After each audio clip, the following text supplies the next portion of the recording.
Bonsoir à toutes et à tous, bienvenue pour ce nouvel épisode de YouTube et moi. Notre grand format, c'est la vidéo de Magla, le Noël le plus étrange qu'elle ait vécu. Donc c'est un flip and go slip. En invité, nous avons aussi donc Sylvain Live qui est avec elle. Donc grosso modo, c'est posté sur YouTube, mais elle le met aussi en podcast sur les applications dédiées. Moi, je vais vous parler de la version YouTube que j'ai vue. Et ben j'aime trop le concept. Donc il raconte des histoires d'horreur que les abonnés de Magla envoient. Je suis trop contente de t'avoir ici. Merci pour l'invitation, je suis content d'être là aussi. C'est pas vrai, Sylvain. T'es pas si content parce que t'aimes pas l'horreur. Bon, on en a parlé un petit peu. Je flippe assez vite. Par exemple, je peux pas regarder une vidéo de Feldup sans faire 4 ou 5 pauses à l'intérieur parce que sinon je supporte pas ce qui se passe. Je trouve ça adorable. Alors, il paraît que le format au bout d'un moment commence à faire peur. Là, pour l'instant, ça va. Là, on est confort. Là, on est bien. Ouais. En vrai, ça va. Les histoires, elles sont mignonnes, elles sont chill. Ça dépend quelle est ta sensibilité à l'horreur vraie, genre les vrais trucs qui arrivent. Le paranormal, t'y crois un peu ou t'as peur de ça? Moins, mais j'ai aucun courage dans la vie de façon générale. Donc, Arrête, c'est pas vrai. Tu prends tes donanes à 300 km/h là. C'est pas le même courage, d'accord. C'est un courage. Je pense que c'est plus de la stupidité à ce niveau-là. Et bah c'est cool parce qu'on sent quand même l'ambiance un peu pesante. Il y a quand même des petits happenings dans la vidéo pour créer cette atmosphère-là. Et bah moi qui suis quand même, je vous l'ai déjà un peu dit, mais j'aime pas vraiment l'horreur, les vidéos d'horreur, bah comme c'est des histoires qui sont racontées, perso ça me fait pas vraiment peur. Et qu'on passe quand même un bon moment à se poser des questions sur est-ce que les histoires sont vraies et comment les gens l'ont vécu, puis ils vont quand même analyser ce qui se passe dans les histoires, et en même temps quand même il y a des blagues et de l'humour, donc forcément ça crée une atmosphère au-delà de la peur qui est très chaleureuse. Les vidéos de la semaine, la première c'est celle de Maxime Biaggi qui aura la scène piégée, donc c'était en featuring avec Jessie et Squeezie. Tout simplement c'est un peu un undercover revisité, ils doivent tous les trois regarder une scène, deux personnes ont la même, un a une scène différente et il faut que entre eux trois, en se posant des petites questions, trouver qui a la scène piégée du coup qui est différente. Ah, c'est toujours un bon moment, non Alors là, s'il faut être honnête, ça m'a un peu fait chier là. Ah ouais. Pas l'happening. Allez, on vote. Non mais quoi Non, il y a un élément qui m'a un peu perturbé, qui m'a... Ok. Ouais, moi aussi. Ah ouais, moi aussi. Ah merci, bah Ouais, voilà. je sais de quoi tu Surtout, parles. je me suis dit, toi, tu vas me rejoindre direct là-dessus. Et du coup, en fait, je suis Il est d'accord mort. avec toi. C'est fini pour toi. C'est fini, c'est terminé. C'est terminé. Attends, j'allais dire, je suis d'accord. vas-y. Ça c'est le max qui ment. Vas-y. Attends, on remet le max qui ment. Moi. En fait, les amis, allez, sors-toi de là. Comment il va faire? C'est parti. Je pensais que j'étais avec toi parce que t'as dit il y a un truc qui me dérange. Ouais. Et j'ai dit bah moi aussi de ouf. Non, t'as Et- pas dit ça au début. T'as dit. Ouais, bah Non, parce qu'en fait, j'attendais de voir ce qu'il disait. Et quand j'ai vu qu'il était pas d'accord, j'étais en mode on est ensemble. Mais je vais quand même essayer de repréciser. Et je m'adresse plutôt à toi parce que c'est toi que je veux convaincre ici, ok, d'accord? Mon ami. Oh, Mon ami, je suis il pas révèle en temps je suis réel pas un pourquoi pervers il s'adressait à toi. Je suis pas un pervers narcissique, moi. Je suis pas un mec toxique, je veux pas te retourner contre les gens. Moi, je suis complètement et je vais gagner ce jeu, ouais. Et pareil, c'est un concept donc fit and fun, un peu comme on a beaucoup l'habitude de voir en ce moment sur YouTube, mais ça passe tout seul parce que ce trio, ils sont drôles, on sent qu'ils s'aiment vraiment, qu'ils sont vraiment potes et qu'ils sont vraiment fusionnels, donc forcément ça crée une ambiance très cool entre eux et on est emporté dans leurs blagues et dans l'humour de la vidéo. Raska, j'enfreins des lois américaines, en parenthèse, elles sont débiles. Raska, je vous en ai déjà parlé dans les recommandations. Donc, c'est un youtubeur de base, il parlait plutôt de rap et de musique. Et maintenant, il essaye de faire des concepts un peu plus longs sur divers sujets. Et là, donc, c'est un concept assez nouveau qu'il a fait sur sa chaîne. Il est parti aux États-Unis et il a réalisé des lois un peu débiles. Enfin, c'est comme en France, je sais pas si vous savez, mais jusqu'à 2012, les femmes, normalement, avaient pas le droit de porter de pantalon.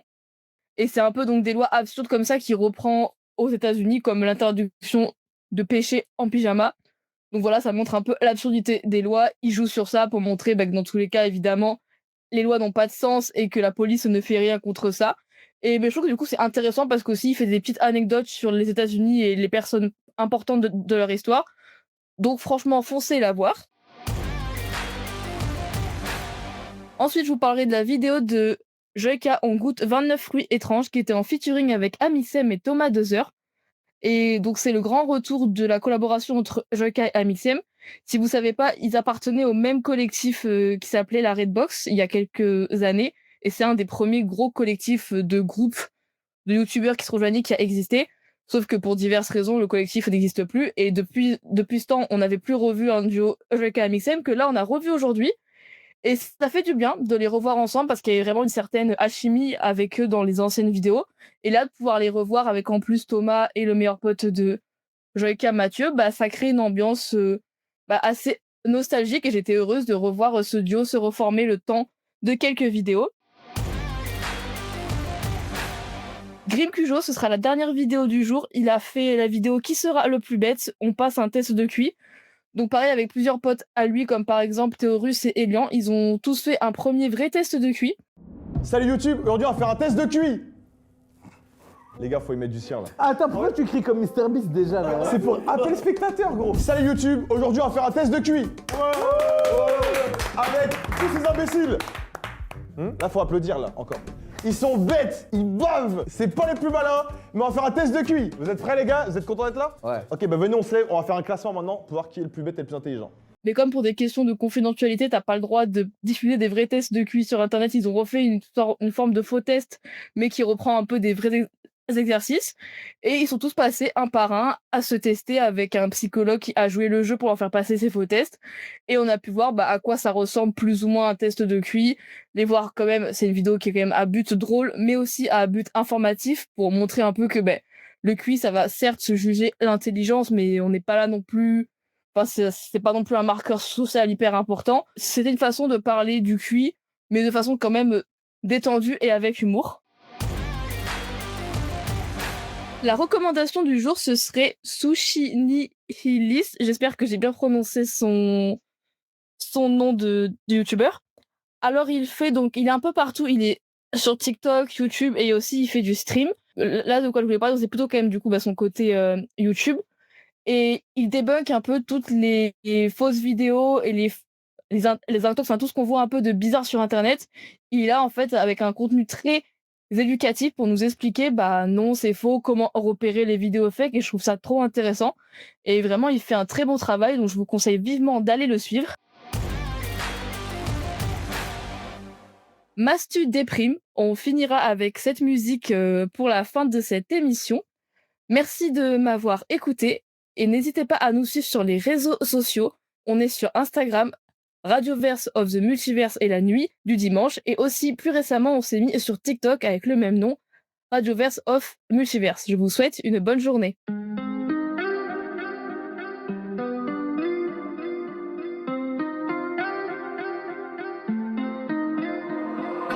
Pas envie de tourner la vidéo, il est trop tard. Et pourquoi est-ce que je ferais semblant tel un bâtard?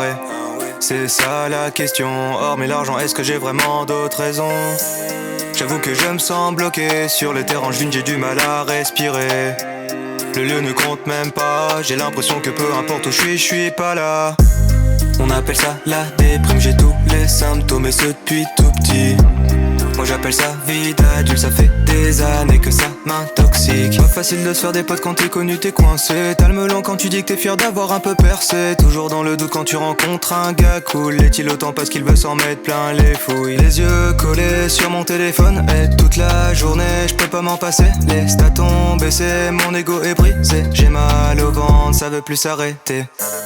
On appelle ça la déprime, j'ai tous les symptômes et ce depuis tout petit.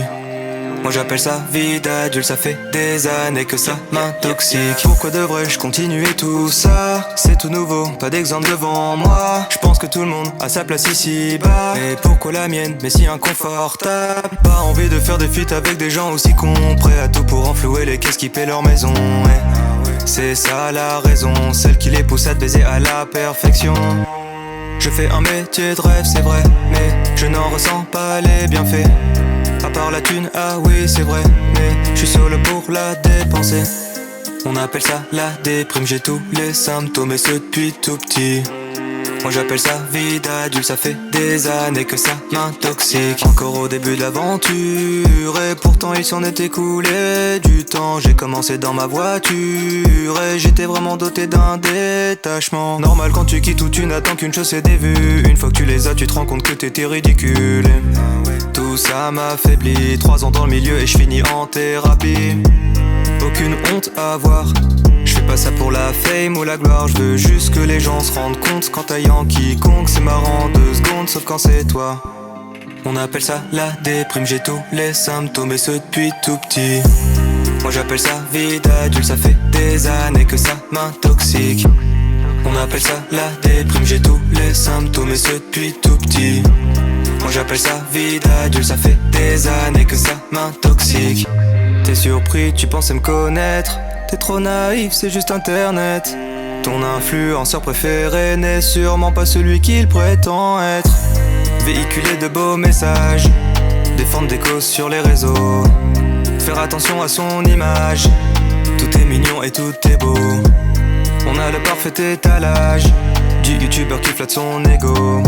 Je ne supporte plus ce décalage entre leurs actions et leurs propos.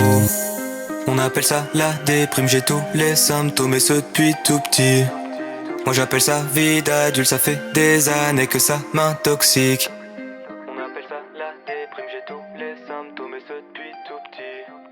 Moi j'appelle ça vie d'adulte, ça fait des années que ça m'intoxique. Toxique, toxique, toxique, toxique.